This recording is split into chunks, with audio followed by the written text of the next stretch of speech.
untuk membincangkan hal-hal sukan, especially sukan lokal yang melibatkan artis.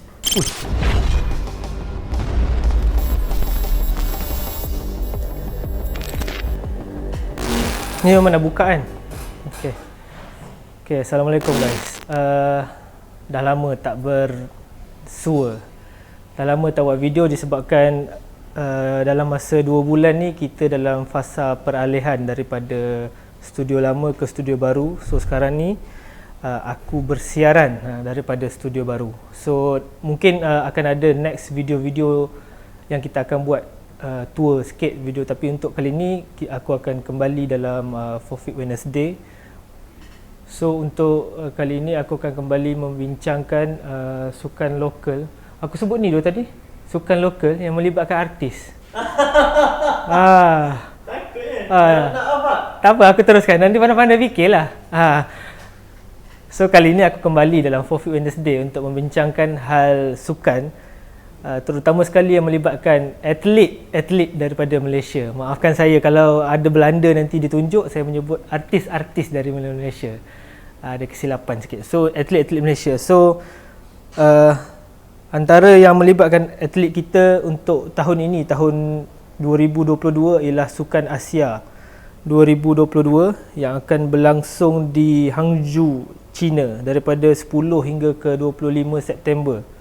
Lambat lagi lah, tapi selalunya kalau kita tengok vibe tahun-tahun lepas kan, bila kita ada Olimpik, Sukan Asia, Sukan C ni, kita selalunya akan tertumpu selalunya dekat TV lah kita akan tengok kan. Kalau contohnya game-game macam terjun, hoki, olahraga, dan selalunya kita akan stay untuk satu lagi basikal. Macam mana sebenarnya tak boleh lupa lagi macam mana Azizul Hasni tewas hari tu masa Sukan Olimpik disebabkan oleh kesalahan orang di depan dia tu. Okey, tu Sukan Asia akan berlangsung di China pada September. Sukan C juga akan berlangsung pada 12 Mei iaitu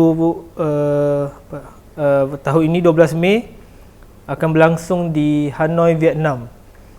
Sukan C ni melibatkan berapa negara Southeast Asian ya. Rasanya dalam beberapa belas negara Asia Tenggara. Dan last yang kita jadi juara pun waktu kita jadi tuan rumah lah, tahun 2011 lah, seingat aku. Aku pun tak ingat mana. Tapi mohon betulkanlah siapa yang edit video ni nanti. Kita jadi juara. Selalunya Sukan C ni, siapa yang jadi tuan rumah dia lah juara.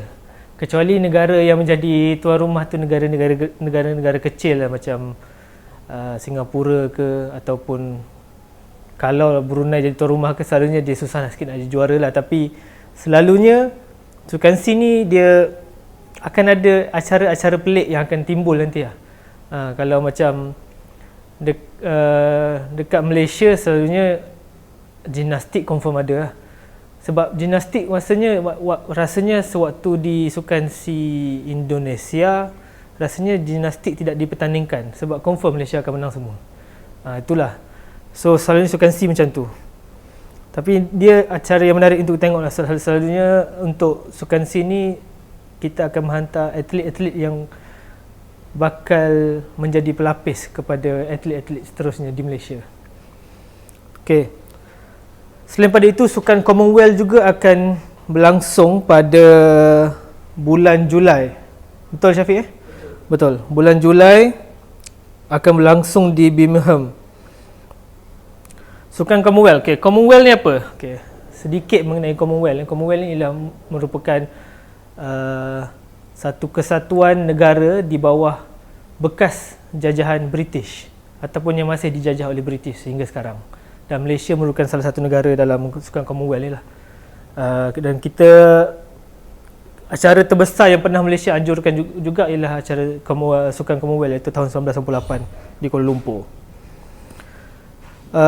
The last Sukan Commonwealth 2018 kita berjaya mendapat 7 pingat emas, iaitu daripada acara angkat berat, daripada Lee Chong Wei, juga daripada terjun.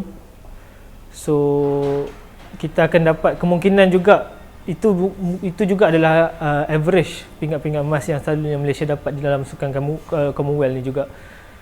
Sebab dalam terjun selalunya memang kita akan dapat pingat emas disebabkan ketiadaan Cina dan juga kematian handphone. Oh kan. Mati ke apa?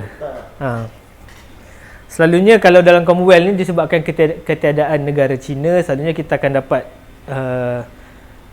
emas lah dalam terjun, dan juga ada kemungkinan besar boleh juga dapat melalui badminton.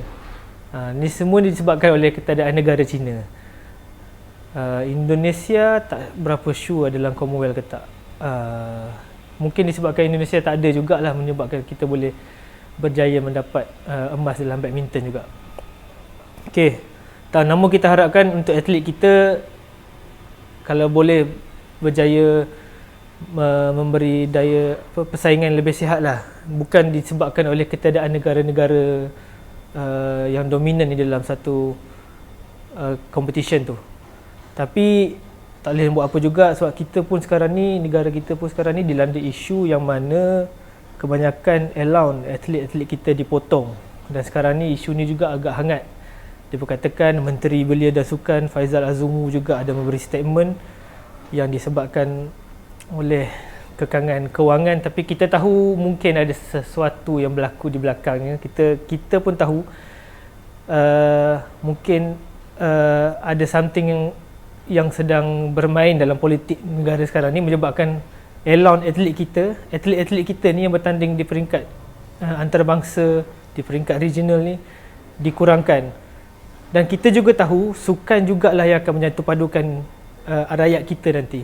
Tengok saja waktu sukan Olimpik, waktu AFF walaupun kita kalah, mana-mana acara sukan selalunya rakyat negara kita akan tertumpu di depan kaca TV, ataupun kalau kita boleh pergi ke stadium, ke venue, kita akan tertumpu. Sukan menyatukan rakyat kita, tetapi sukan juga dijadikan alat caturan oleh orang politik untuk mendapat imbuhan mereka. Dan kita harap akan ada sinar untuk atlet-atlet kita bertanding dengan lebih baik, berlatih dengan lebih baik, dan diberi allowance dan kemudahan yang lebih baik pada suatu masa akan datang. So itu sahaja untuk 2022. Antara yang bakal berlaku pada 2022, yang sedang berlaku sekarang pastinya AFCON yang berlangsung di tak sure kat mana, tapi sekarang sedang berlaku. Kalau kita tengok kat Twitter pun sedap, ada beberapa game yang sedap highlight kita tengok. Mungkin ada yang menonton full, mungkin boleh komen lah sekarang ni korang punya calon juara untuk AFCON 2022 ni. Adakah Mo Salah ataupun Riyad Mahrez, ataupun bukan Sadio Mane? Sadio Mane negara mana? Faik tak tahu. Senegal. Riyad Mahrez? Riyad Mahrez Algeria. Salah yang Egypt. Okey. Nampaknya ada kesalahan. Benda ni wajib dia masukkan dalam video sebab dia tak tahu satu pun. dia cuma tahu Mane dengan Salah Liverpool, Riyad Mahrez City. Okey. Tapi itu semua nama-nama besar EPL yang sedang bertanding dalam AFCON sekarang lah. So terima kasih untuk Forfeit Wednesday kali ini. Nantikan video-video seterusnya dan jangan lupa like, komen dan subscribe YouTube Forfeit My. Terima kasih.